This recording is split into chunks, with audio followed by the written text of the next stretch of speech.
So you're ready to take your birding to the next level. Ready to spend the next year in a van adding hundreds of birds to your life list while sleeping in Cracker Barrel parking lots? Except you have a full-time job, and you're married with kids, and being the kind of parent who goes out for milk and never comes back falls outside of your personal code of ethics. So what do you do? Hi, my name is Zach, and I'm both a working parent and an amateur birder here to help you see more birds while remaining a totally normal person. There's tons of great content online helping people start and improve on their birding hobby, but it's often geared towards people with a lot more free time than me and you. Like, it's easier to find information on field techniques and field marks than it is to find info on how to watch birds while watching your kids. In this video, I'm going to share 4 strategies to help you see more birds while still spending time with your family. Be sure to stick around until the end, where I'll share my personal application of these strategies so you can have a real-world example of what this looks like. The first step is creating simple cues that remind you to notice birds around you. The easiest way to do this is by keeping your birding gear close at hand, no matter where you are. I'm bringing the same birding essentials to dinner at my mother-in-law's as I do on a cross-country work trip. So what counts as an essential? For me, it's my binoculars, camera, and phone. None of these are required, but each one helps you either see birds more clearly, identify them more easily, and significantly improves your birding experience. If you own any of these items, the real trick is to keep them accessible. The old saying goes, if you stay ready, you don't have to get ready.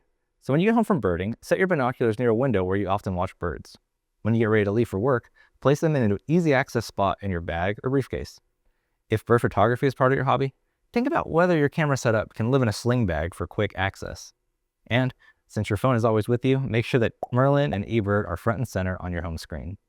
For parents, this becomes even more important. We're constantly hauling around bags for our kids. A diaper bag, a snack bag, a gym bag, you name it.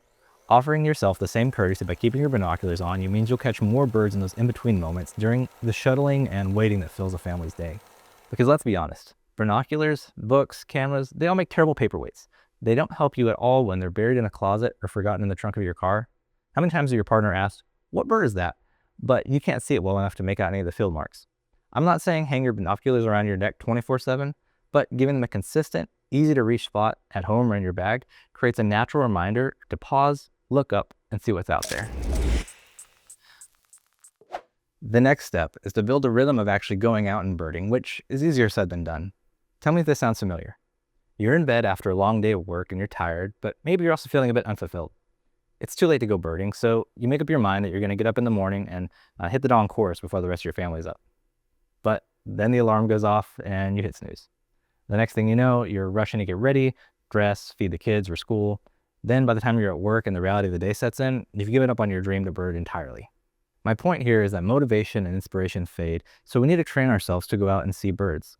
The trick here is not to give up something like sleep or time with your family, because chances are that when push comes to shove, you're going to choose sleep or your family over birding every time. Instead, we need to attach birding to a daily or weekly activity that you already do. Here's a few examples. You drink coffee in the morning, so maybe you start having your coffee by the window and fire up a stationary list on eBird to track the birds in your yard. We already discussed how your bins are going to be by the window anyway, right? Or maybe you have dogs that need walking.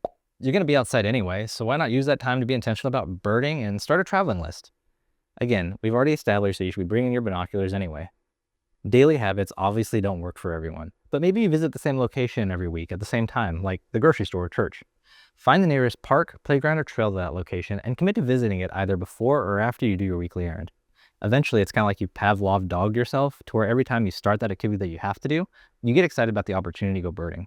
And while these strategies might only add 30 minutes to an hour of birding each week, over time, hours will compound and you'll surely see new and exciting birds.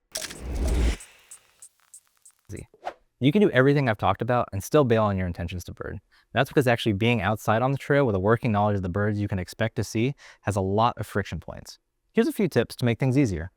Use Merlin's Sound ID. Every serious birding channel is going to tell you to stop relying on Merlin, buy a field guide, and start studying. And they aren't wrong, but this is a very unserious birding channel, and you don't have to do all of that. So go ahead, fire Merlin while you're out on the trail. A suggestion from Merlin might be the help that you need to actually spot a bird, because you'll get an idea of that bird's size, shade, shape, sound, and space, all from that little thumbnail you're given. There should be no shame in using the tools that were designed to help you. Just don't go logging that observation in eBird based on Merlin's sound suggestion alone. That is a faux pas. Speaking of eBird, another bit of advice that's easier, but also might get me a little hate, is to use incidental checklists more often. If you're unfamiliar, the most scientifically useful eBird checklists are complete checklists, where you submit an observation for each species of bird you see. In the eBird Essentials course, we're encouraged to always submit complete checklists, even short 5-minute ones, because doing so provides them with higher quality data. Incidental checklists, on the other hand, are probably not useful to anyone other than you for tracking your personal life list. They're designed for those moments where birding wasn't your primary purpose. Like, imagine you're pushing your kid on the swing, and out of the corner of your eye, you see an osprey 100 yards away dive bomb the pond and come out of the water with a fish. You want to log that osprey because it's your first year, but pulling out your phone while swinging would seriously bum your kid out. It's much easier to make a mental note of the time and location for that single osprey and then to add it to eBird once you get in the car than it is to start a checklist and track every bird that you see at the playground. To a better birder than myself, these things probably sound like terrible advice. Somebody in the comment tab Bob Duchesne or Doug Hitchcock to see what they think. My point is, don't let the friction of birding the right way stop you from birding at all. Perfect is the enemy of good, and submitting complete checklists and memorizing bird calls are awesome for those times when you do some dedicated birding, but that time might not come until you're retired and your kids are out of the house. To make these strategies stick, it's not enough for them to be obvious, attractive, and easy. Our brains and the brains of our kids need to create positive associations with birding so that we keep coming back for more. An obvious point of pride is to celebrate firsts. Whether they're lifers or first of years, take a moment to be grateful before moving on and spotting your next bird. A high five can go a long way. And celebrating doesn't have to stop there. What if that's the first time you've seen this bird in your county? Or it's the first time that your kid has ID'd this bird on their own. On a good day, it might be the longest checklist you've ever produced of that patch. Or on a slow day, it might just be the longest that you've gone without seeing a bird. There was a visit to the patch recently where all we had to celebrate was a record number of house sparrows. Brutal. In reality, most days aren't going to have these key milestones we're celebrating. That's part of the delayed gratification that makes lifers so sweet. Gratitude defeats cynicism, and your excitement as a parent is infectious. Modeling that excitement for your kids will in turn improve your own outlook, even on your worst birding days. Every game in life is played on a 6-inch playground, the space between your ears. If you can train your mindset to see the positives in birding, whether that's at home, on the go, or during dedicated trips, you'll be future-proofing your hobby so that you and your kids can do it together for years to come. Oh, and a bonus tip, the single greatest advice for birding with your kids that I can give is to bring a snack. Once mine are over being out on the trail, busting out a fig bar easily buys me an extra 10 minutes.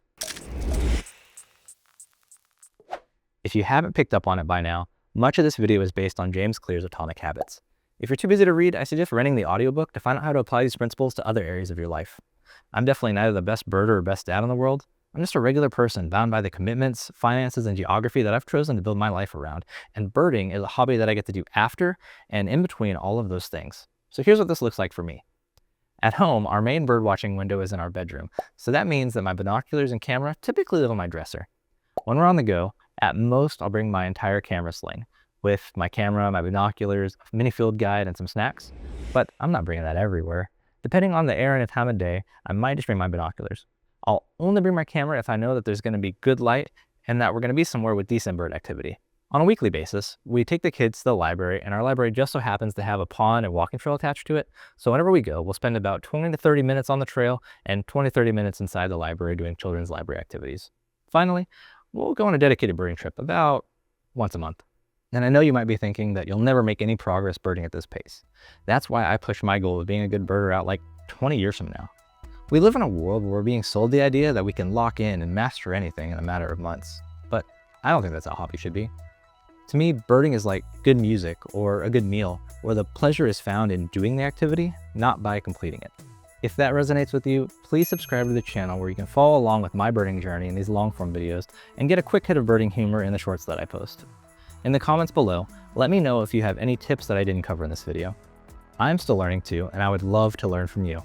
Thanks for watching, and I'll see you in the next one.